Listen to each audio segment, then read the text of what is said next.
नमस्कार मित्रांनो बऱ्याच वेळा असं होतं की एखादी एकत्र कुटुंबाची प्रॉपर्टी असते, त्या प्रॉपर्टीचं पार्टिशन झालेलं नसतं आणि त्या कुटुंबामध्ये बऱ्याच जणांचे शेअर्स अंतर्भूत असतात आणि अशा प्रकारचे शेअर्स असतानाही त्या प्रॉपर्टीचं पार्टिशन झालेलं नसताना किंवा वाटणीपत्र झालेलं नसतानाही बरीच प्रॉपर्टी ज्या व्यक्तीच्या नावावर प्रॉपर्टी आहे त्या व्यक्तीकडून विक्री केली जाते, घाण दिली जाते, बक्षीसपत्र केलं जातं किंवा त्या प्रॉपर्टीची वेगवेगळ्या पद्धतीने विल्हेवाट लावली जाते आणि त्यामुळं सदस्यांचे जे हिस्से आहेत त्यांच्या हिश्श्यावर गदा येते. त्यांचे हिस्से धोक्यात येतात. त्यांना कुठल्याही प्रकारचा जो शेअर असतो त्यांचा, त्या शेअर पासून वंचित ठेवलं जातं. यामुळे काय होतं मित्रांनो, की ती जी प्रॉपर्टी, त्या प्रॉपर्टीमध्ये असणारा त्यांचा जो हिस्सा आहे तो हिस्सा न मिळाल्यामुळं त्या कुटुंबातील सदस्य त्याचा जो हक्क आहे तो हक्कापासून वंचित राहतो आणि ते जे खरेदीखत केलेलं असतं किंवा बक्षीसपत्र दिलेलं असतं, घाणखत केलेलं असतं,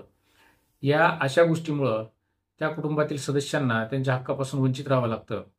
आणि त्यामुळं अशा प्रकारचं केलेलं खरेदी खत, बक्षीसपत्र, घाणखत हे जे डॉक्युमेंट आहेत, ही रजिस्टर्ड डॉक्युमेंट आपल्याला कॅन्सल करता येऊ शकतात का? किंवा ते जे खरेदी खत आहे, घाणखत आहे किंवा बक्षीसपत्र आहे, ते आपल्यावर बंधनकारक असतं का? तर मुळीच नसतं. त्यामुळं मित्रांनो, आपल्या कुटुंबातील एखाद्यानं जर अशा प्रकारचं खरेदी खत कुटुंबातील कुठल्याही सदस्याला हिस्सा न देता विक्री जर केलं असेल, तर अशा प्रकारची खरेदी खतं, बक्षीसपत्र किंवा जे गहाणखत आहे, ते गहाणखत आपल्याला निश्चितपणे आणि 100% रद्द करता येतात. ते आपल्यावर बंधनकारक नाहीत. अशा प्रकारची घोषणा आपल्याला निर्माण कोर्टाकडून करून घेता येते. त्याचबरोबर त्या क्षेत्राचे आमचा जो शेअर आहे, आमचा जो हिस्सा आहे, त्या हिस्साचे आपण मालक आहात हे आपल्याला कोर्टाला सिद्ध करून देता येतं आणि याच्या आधारे आपल्याला ज्या व्यक्तीनं, आपल्या कुटुंबातील ज्या सदस्यानं हे अशा प्रकारचं खरेदीखत केलेलं आहे, आपले शेअर्स विक्री केलेले आहेत, ते शेअर्स आपल्याला परत मिळवता येतात.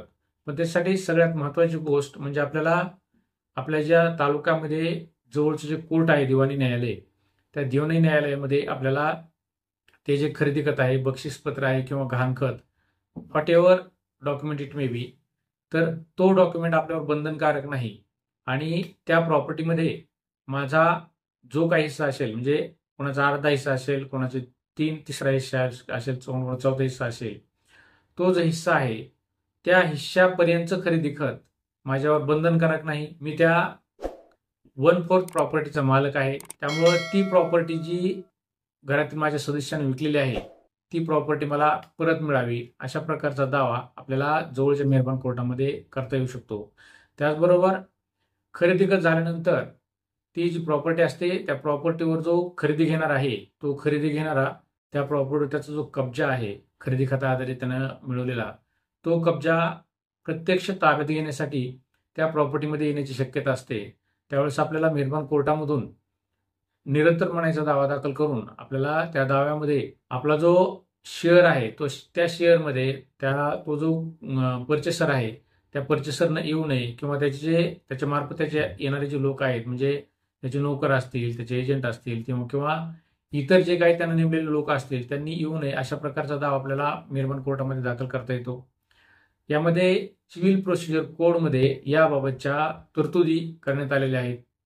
यामध्ये ऑर्डर 39(1) नुसार आपण तो जो पर्चेसर आहे त्या पर्चेसर विरोधात निरंतरपणाचा दावा दाखल करू शकतो आणि त्या प्रॉपर्टीमध्ये त्यानं येऊ नये किंवा आपली जी कब्जा वहिवाट आहे, आपली जो वडिलार्जित कब्जा वहिवाट आहे, त्या कब्जा वहिवाटीला त्यानं हरकत अडथळा करू नये किंवा ती प्रॉपर्टी त्यानं त्याच्यानंतर त्रयस्थ व्यक्तीला विकू नये, अशा प्रकारचा मनाई हुकूम आपल्याला मेहरबान कोर्टात मागून घेता येतो. पण हे सगळं करण्याच्या अगोदर आपल्याला मेहरबान कोर्टासमोर ज्या काय महत्वाच्या गोष्टी आहेत त्या सिद्ध कराव्या लागतात.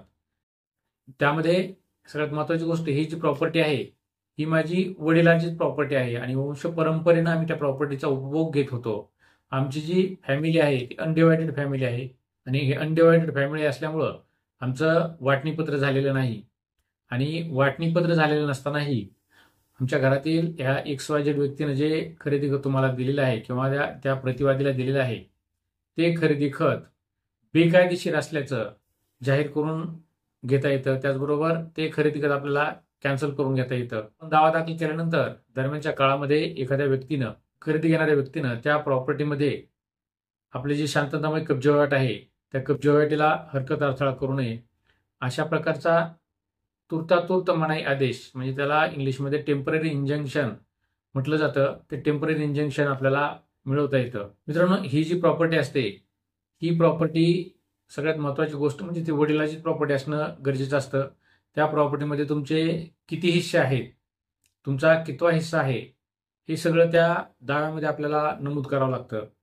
आणि आपल्याबरोबरच आपले जे इतर शेअर होल्डर आहेत, म्हणजे आपले भाऊ असतील, आई असतील किंवा वडील असेल, तर यांचे जे हिस्से आहेत कशा पद्धतीने ते या प्रॉपर्टीमध्ये अंतर्भूत आहेत याबद्दलचं कथन किंवा प्लिडिंग आपण ज्याला म्हणतो, ती प्लिडिंग त्या दाव्यामध्ये असणं आवश्यक असतं.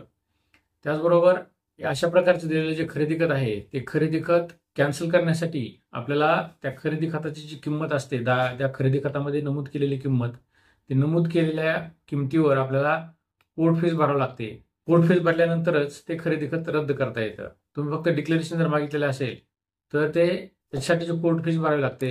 ते निरंतर मनाईसाठीची कोर्ट फीस असते, ती निरंतर मनाईची साठीची कोर्ट फीस भरावी लागते.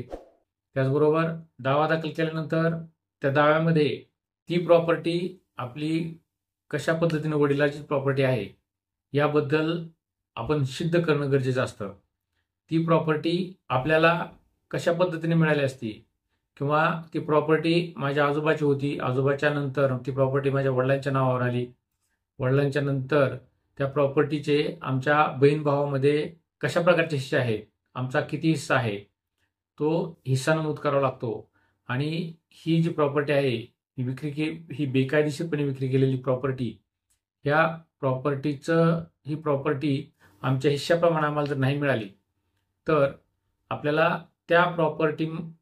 त्यामुळं तुमचं जे नुकसान होणार आहे ते पैशात कधीही न भरून येणार नुकसान होणार आहे, अशा प्रकारचं विवेचन त्या दाव्यामध्ये करावं लागतं. मित्रांनो, वडिलांच्या प्रॉपर्टीमध्ये आपले जे हिस्से असतात त्या हिश्श्यापर्यंतच आपण त्या प्रॉपर्टीचा मालक असतो. जर उदाहरणार्थ आपण एखादी 10 एकर प्रॉपर्टीचं उदाहरण जर घेतलं तर 10 एकर प्रॉपर्टीमध्ये समजा 4 जणांचे हिस्से आहेत आणि ती प्रॉपर्टी एखाद्या व्यक्तीच्या नावावर जर असेल आणि त्या एक व्यक्तीनं ती प्रॉपर्टी या बाकीच्या तिघांना विचारात न घेता केवळ सातबाऱ्यावर त्या प्रॉपर्टीला नाव आहे आणि त्या सातबाऱ्याचा आधार घेऊन प्रॉपर्टी जर विकली तर ते जे खरेदी खत आहे ते खरेदी खत बेकायदेशीर असं खरेदी खत असतं. ते झालेलं खरेदी खत इतर जे 3 सदस्य आहेत त्यांच्यावर बंधनकारक नसतं. कारण आपला जो हिस्सा आहे, ज्या व्यक्तीने जी प्रॉपर्टी विकलेली आहे त्या प्रॉपर्टीमध्ये त्याचा जेवढा हिस्सा आहे, म्हणजे 1/4 हिस्सा आहे, तेवढ्या प्रॉपर्टीचा तो खरेदी खत करू शकतो, तेवढ्या प्रॉपर्टीचं तो बक्षीसपत्र करू शकतो, किंवा तो गहाणखत तेवढ्याच प्रॉपर्टीचं करू शकतो. इतरांच्या हिस्से त्याला विकता येत नाहीत. त्याच्यावर अशा प्रकारचं कायदेशीर बंधन असतं की त्यानं इतरांचे हिस्से विकू नयेत, अशा प्रकारचं एक त्याच्यावर कायदेशीर बंधन असतं. आणि बऱ्याच वेळा असं होतं की अशा प्रकारचा कायदा अस्तित्वात असतानाही, अशा प्रकारची तरतूद असताना किंवा त्याला माहीत असताना की बाबा हे माझ्या भावांचे हिस्से आहेत आणि हे हिस्से मी जर विकले तर ते बेकायदेशीर होणार आहे, किंवा हे हिस्से विकण्याचा अधिकार त्याला नसताना त्यानं जर विक्री केले त्या इतर सदस्यावर, अशा प्रकारचं जे खरेदी खत आहे ते खरेदी खत बंधनकारक नसतं. त्यामुळं एखाद्या व्यक्तीनं जर त्याच्या सहित इतरांचेही हिस्से विक्री केले असतील, गहाण दिले असतील, किंवा एखाद्याला बक्षीसपत्र दिले असेल तर ती जी प्रॉपर्टी आहे त्या प्रॉपर्टीमधले इतर तिघांच्या हिस्स्यावर ते खरेदी खत बंधनकारक नसतं, ते बक्षीसपत्र बंधनकारक नसतं. त्यामुळं आपण जर कोर्टामध्ये अशा बक्षीसपत्राला किंवा अशा खरेदी खताला चॅलेंज जर केलं आणि ते खरेदी खत कॅन्सल करून मागितलं तर ते आपले हिस्से आपण सिद्ध केल्यानंतर ते कोर्ट कॅन्सल करतं. आपले जे हिस्से आहेत ते आपले हिस्से पुन्हा आपल्याला मिळू शकतात. त्यामुळे कुठलीही एकत्र कुटुंबाची प्रॉपर्टी जर असेल तर अशा प्रॉपर्टीमध्ये आपल्या भावांचे हिस्से असतील, आपल्या मुलांचे हिस्से असतील, तर अशी प्रॉपर्टी आपल्याला विकता येत नाही. केवळ आपल्या हिश्शापुरती प्रॉपर्टी जी आहे ते आपण विकू शकतो किंवा ते बक्षीसपत्र त्या प्रॉपर्टीचं देऊ शकतो. आपल्यापेक्षा इतरांचे जे हिस्से आहेत त्या हिस्स्यांचं आपल्याला खरेदी खत करता येत नाही, त्या हिस्स्यांचं बक्षीसपत्र इतरांना देता येत नाही. त्यामुळं झालेले जे खरेदी खत आहे ते रद्द करता येतं, बक्षीसपत्र रद्द करता येतं. आणि ज्याने ते विकत घेतलेलं आहे त्यानं त्या प्रॉपर्टीमध्ये येऊ नये अशा प्रकारचा एक आपल्याला मनाई आदेश मेहरबान कोर्टाकडून मिळवता येतो. त्यामुळं आता या व्हिडिओमध्ये ज्या महत्त्वाच्या गोष्टी सांगितलेल्या आहेत त्या गोष्टी आपण आपल्या दाव्यामध्ये नमूद करणं गरजेचं आहे. आपले हिस्से आपण नमूद करणं गरजेचं आहे. आणि त्यामुळे आपण दावा दाखल करत असताना ही प्रॉपर्टी माझी वडिलांची प्रॉपर्टी आहे, ह्या प्रॉपर्टीमध्ये माझा 1/4 हिस्सा आहे आणि हा हिस्सा जो माझ्या घरातील सदस्यांनी विकलेला आहे तो हिस्सा माझ्यावर बंधनकारक नसल्याचं घोषित करून मागावं लागतं. त्याचं पार्टिशन करून मागावं लागतं. झालेलं खरेदी खत आहे ते कॅन्सल करून मागावं लागतं.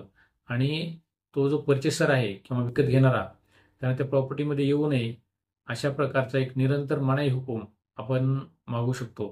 किंवा आपण टेम्पररी इंजंक्शन या ॲप्लिकेशन पण आपण दाव्यामध्ये देऊन तो जो पर्चेसर आहे त्या पर्चेसरनं प्रॉपर्टीमध्ये येऊ नये अशा प्रकारची एक प्रेयर आपण करू शकतो.